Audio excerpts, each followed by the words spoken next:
I think I can only answer that from the point of view of the project.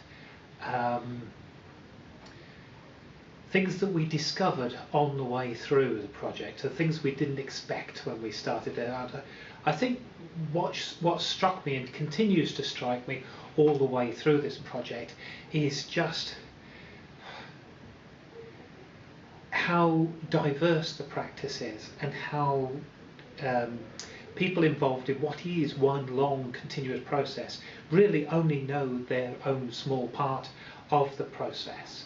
One of the things that we did fairly early on was try and bring people together who were involved in the administrative side of the curriculum design process. So we got people from the faculties, but also the various parts of registry and finance together. And certainly at that time in the university, there were a lot of people who'd worked here for 20 years or so, often in a very similar role, and they were getting together and saying things like, "Oh, I've never actually met you before. I've sent you emails and got memos from you, but I never really talked." And also, they never understood what the other bits of the process were. They received documents and requests for information and passed them on, but without really understanding the chain and the wider process. And I think the project, if one of the lessons we've learned is the banal and obvious thing is it's important to know what the whole process is.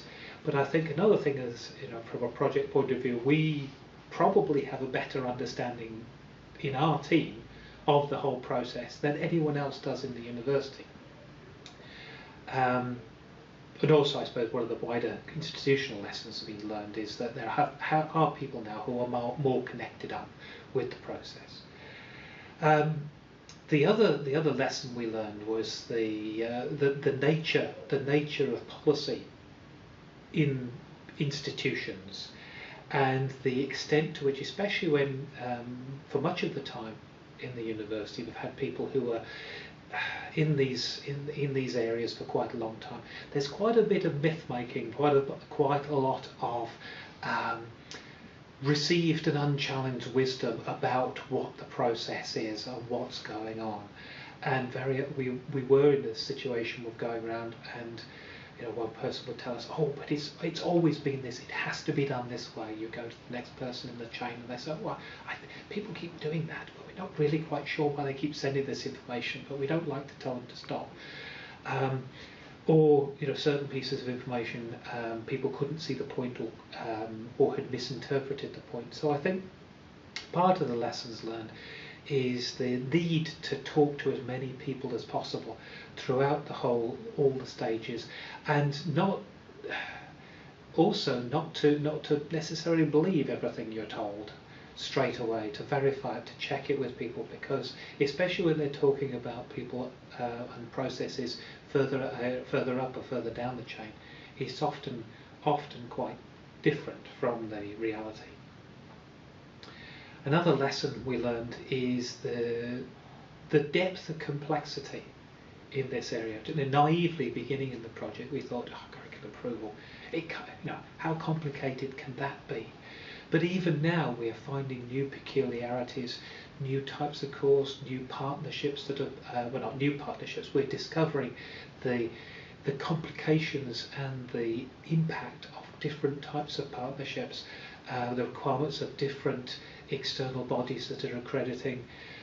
So it's a much richer and deeper and more complex process than we'd appreciated.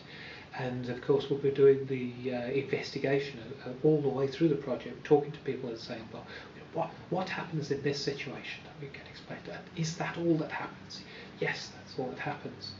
We go away, do some work, and come back and say, well, that's all that happens. They say, oh, and of course, you also need to do this bit as well. Or sometimes we'd have to do that as well. We would ask, why didn't you tell us? But there is this body of understanding which is in people's heads, but the reality is often so complex that it's difficult for them to communicate it. Difficult because they don't appreciate how much they know and how little we know. They don't appreciate it because when called to verbalise and explain what they're doing, it is such a broad area and an unstructured body of knowledge, that it's very easy for them to forget the peculiarities and the odd circumstances. So it's again, one of the things we learned was the difficulty of finding that big picture, and almost the futility of trying to take a complex process and simplify it too much, because the complexity comes not because people want it to be complex, it's because it really is a complex process, and anything we put in place, what we've tried to do very much is try to accommodate that complexity and embrace it, rather than to draw hard lines and say, well, what we're doing is up to this point and that's all it'll do. We know there are things beyond the boundaries, but we're not going to worry about that. You'll have to sort it out yourself. You'll have to accommodate that complexity. What we're trying to do is embrace it. But it has been a lot richer and much more complex an environment to work in than a lot of us had expected. And these people have been working in universities and working in post-secondary education for years, still discovering this sort of complexity. So those are the two lessons or two revelations, with perhaps a better way of putting it.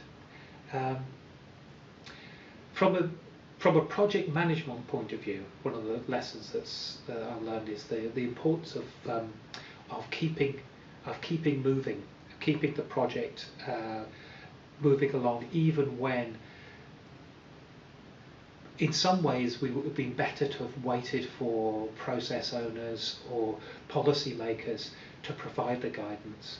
But certainly with a time-limited project, we did start finding ourselves falling foul of waiting for people who weren't constrained by similar timelines, waiting for them to provide us with the guidance that we thought we needed, to provide us with the direction we thought we needed, or even the sanction to move ahead.